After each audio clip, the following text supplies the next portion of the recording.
Shalom from Israel. This is Hannah Nesher speaking to you from Voice for Israel Ministries.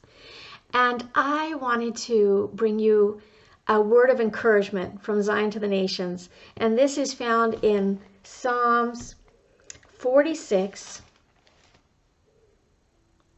verse 5. All right, we're going to start there. It says that God is in the midst of her. She shall not be moved. God shall help her just at the break of dawn. God is in the midst of her. She shall not be moved.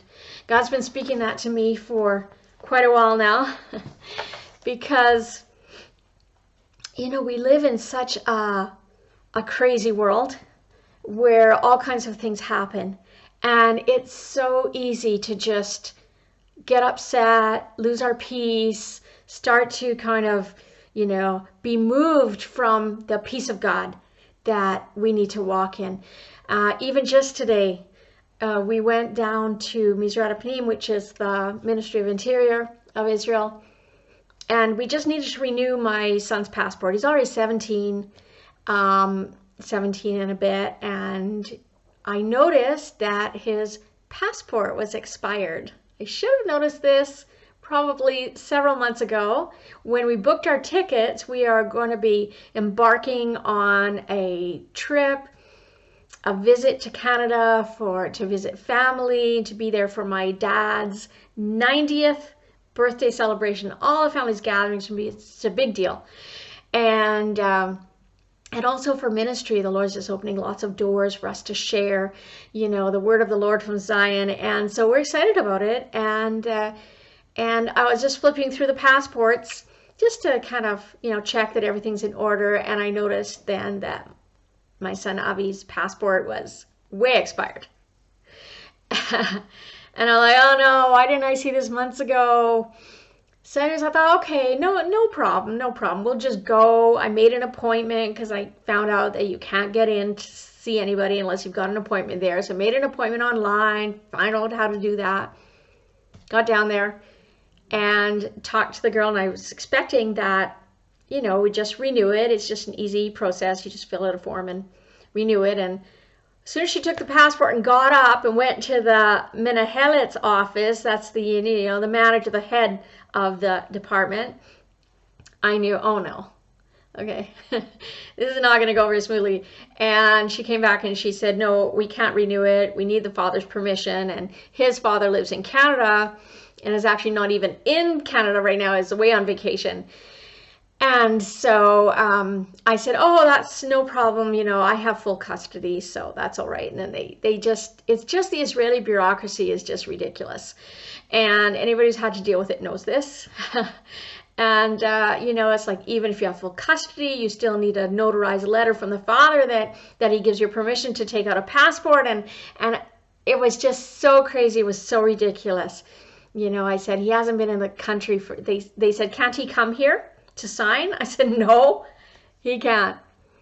He's not allowed in the country. So it's a whole big story, which I'm not going to get into right now because it's not the time or place. But the point was that I just got so wound up about this because, number one, we fly in a month and he needs his passport renewed. And number two, it just, like, we have this expression, margizoti, which means it just really annoys and irritates me, just the Israeli bureaucracy, the red tape, the whole ridiculousness of it. And I just started to, I lost my peace and I started to get really upset. And I was talking to everybody. I'm talking to like 20 people and they're all messaging and texting as well. That's not fair. You should do this and go to a lawyer and blah, blah, blah, and on and on. And then that word came back to me. God is in the midst of her. She shall not be moved. God will help her at the break of day. And I felt like I needed to come back to that center place where I have the peace of God and I have the confidence of knowing that God is my helper. He is in control. I shall not be moved. God will help me with this. He will fight the battles for me. He's a way maker. He makes a way where there's no way. He is our helper. And all these truths of God that we know, and yet sometimes when we get into a crisis, they fly out the window. Or I don't know where they fly to, out of our heads. And I think that God wants us to get to the place where, like Paul, we say, none of these things move me. This is in Acts 20:24. And Paul went through so many trials and tribulations. He's talking about having many tears and trials that he went through. And, you know, we know all the things that Paul went through. Shipwrecks and beatings and stonings and persecution, and just like, you know, who could have gone through more except for Yeshua. And then he says in verse 22, and see, now I go bound in the spirit to Jerusalem, not knowing the things that will happen to me there. Sometimes the things that move us it's just this fear of the unknown and the fear of the future and, well, what's going to happen to me there. And we were just at a women's conference called Bat Zion Daughters of Zion Conference, and it was going through this Proverbs 31 woman called in Hebrew Eshet Chayil. That was the theme, woman of valor. In Hebrew is Eshet Chayil, which actually Chayal is a soldier. So it's actually a soldier woman. You know, we think of the woman of valor, you know, is worth more than rubies. And in Hebrew, it's actually a soldier woman. It's a strong woman. It's a warrior woman. And so one of the things it says is that she laughs at the future. She laughs at the future. In other words, she does not fear the future. And even when we don't know what's going to happen in the future, if we are grounded in God, then we can laugh at the future. We can just say, I know it's going to be okay. And as I was kind of working through this, sort of upset, coming back from the Ministry of Interior, that was the song that popped into my head. It's an old song. I used to sing like 20 years ago when I first came to the Lord in this non-denominational church that I first went to, and it was like, I have a feeling everything's going to be okay. And that was the song that came into my head. And so I knew everything's going to be okay. You know, God's in control. And this is what Paul said. He said that the Holy Spirit testifies that in every city that chains and tribulations await me. So he knew he was not walking into an easy time, chains and tribulations. But then he said, but none of these things move me, nor do I count my life dear to myself, in order that I may finish my race with joy and the ministry which I received from the Lord Yeshua to testify to the gospel of the grace of God. And I think that's beautiful. He just said, look, I know I'm heading into a storm, but it doesn't shake me. It doesn't move me because I know that I'm in God's hands. And I want to read you this definition of moved. She shall not be moved, or maybe he shall not be moved. God is in the midst of her. He will help her. And so I looked up this word in Hebrew. What I really like doing is I like reading from my Hebrew English Bible, and then I can look at what the original Hebrew word is, and sometimes I get a lot more meaning out of that. And one day I'm hoping to write a new book that has a lot of these Hebrew word studies in it, because there's so much richness and there's just hidden treasures in the word when we go into the Hebrew. So when I looked up the word for moved, every one of these scriptures where it says, she shall not be moved, the Lord is my defense, I shall not be moved, the root of the righteous shall not be moved, all of these places where it talks about not being moved uses the same root Hebrew word, which is mot, mem vav tet. And so I'm reading from my really beat up copy of the English Hebrew dictionary just to get the full meaning out of this. And so one of the meanings of this word is a bar, a yoke, an obstruction, or a calamity. And so when we run into something that seems like this is standing in the way of what I need to do, you know, for instance, fly to Canada, or it's just a calamity, this is just a disaster, then this is the word And the word as a verb means, and these are the definitions, to tilt, to fail, to fall, and I like this, to collapse or disintegrate. Wow, that gives so much more meaning to this word, I shall not be moved. It doesn't mean like, I'm gonna be moved. I can see that every time I move, the screen goes blurry, so I'm sorry about that. I will try not to move around so much. But what it's really saying is, I will not, under this, even in this calamity, I will not fail. I will not tilt or totter or fall. I will not collapse or disintegrate under this trial or even in this calamity. And I think that gives us a lot more meaning to this saying, I shall not be moved. And I really believe that God is trying to build in us a stability, to have a steadfast heart no matter what comes our way, that we would say none of these things shall move me. I'm just going to finish my race with joy. One of the verses that I love is that God compares us to Mount Zion. Mount Zion is the rock, steadfast, immovable. And in Psalm 62, the psalmist says, my soul waits silently for God alone, for my expectation is from him. What kind of expectation do we have from God? We need to have a positive expectation from him that he is in control. He is going to help us. He is going to turn this thing around and work this thing out. And it says, for he only is my rock and my salvation. Tsuri ve'yishati, from the word Yeshua. Salvation. He is my defense, I shall not be moved. And that word there again is mot. He is my defense, I shall not be moved. And we can say, if God is for us, who can be against us? Greater is he who is in me than he who is in the world.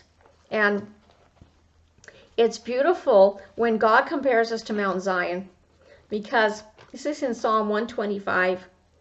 It says, those who trust in the Lord are like Mount Zion, which cannot be moved. Again, it uses that word mot, but abides forever. As the mountains surround Jerusalem, so does the Lord surround his people from this time forth and forevermore. So it says that those who trust in the Lord are like Mount Zion, which cannot be moved but abides forever. So the question I guess we need to ask ourselves when we're facing something is, do I trust in the Lord? Really, it all comes back to that. Do I trust in the Lord to provide? Do I trust in the Lord to protect? Do I trust in him to work all things together for good? Do I trust that he'll be on time? Do I trust that he'll never leave me or forsake me? Do I trust that he's in control? All these things we need to put into God's hands and trust him, to just say, Lord, I know this is not going the way that I want it to or the way that I expected, but I trust you. And I believe that brings a smile to God's face. And many things now are being shaken, are being moved. God says he's going to shake everything that can be shaken. But Mount Zion, it says we come to a kingdom that cannot be shaken. This is in Hebrews 12.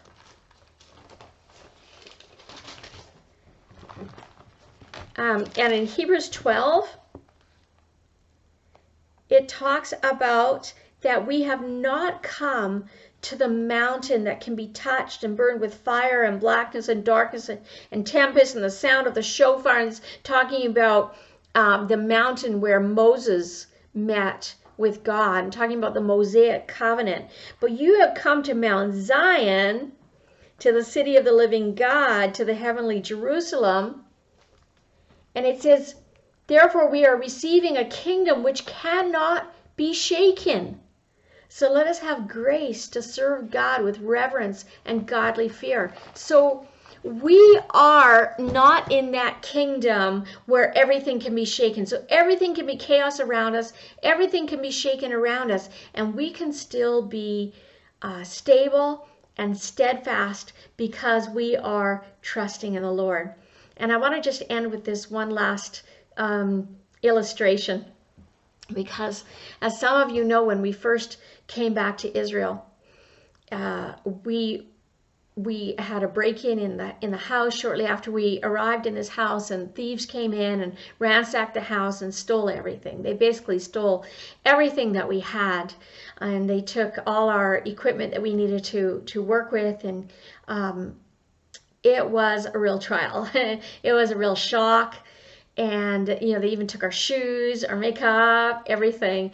And they also took all my jewelry, which I don't have a lot of expensive jewelry, but they took things that were precious to me, like the pearls from my parents and a number of different things and precious things, anything of value they took. But the one thing that they left, and I had to wear it for you today so you could see, the one thing they left was this little Yeshua brooch that my friend Denise gave me before I left. It's a little blingy, glittery thing, which she loves, and it says Yeshua. They took everything. They took our shoes, they took our money, they took our cameras, they took our laptops. They took everything that was worth anything, materially, value-wise, but they didn't take this. And I believe that God is speaking through that to say they can take everything. The world can take everything from us, but we still have Yeshua. Let them take everything, but they will never be able to take Yeshua from us, our Messiah, our salvation, the mediator of the new covenant, our friend, the one who loves us, the lover of our soul, the one who died for us, the one who gave everything for us. They will never be able to take him away from us. And that's really good news. So I want to leave you with that. And I want to encourage you that no matter what is going on in your life, we can be strong. We can be stable. As women, we can be that Eshet Chayil, that soldier woman, that woman that says, I shall not be moved. God will help me. God is with me. And I shall not be moved. Proverbs 12:3, it says, the root of the righteous shall not be moved. So we will not fall. We will not fail. We will not totter or tilt. We will not collapse or disintegrate. We will be strong and stable like Mount Zion, because the Lord is our defense. So shalom. I hope that it's a word that encourages you to be strong and of good courage and trust in the Lord. He is faithful. Shalom from Israel. Amen. Make sure to subscribe to our YouTube channel to get all our new videos.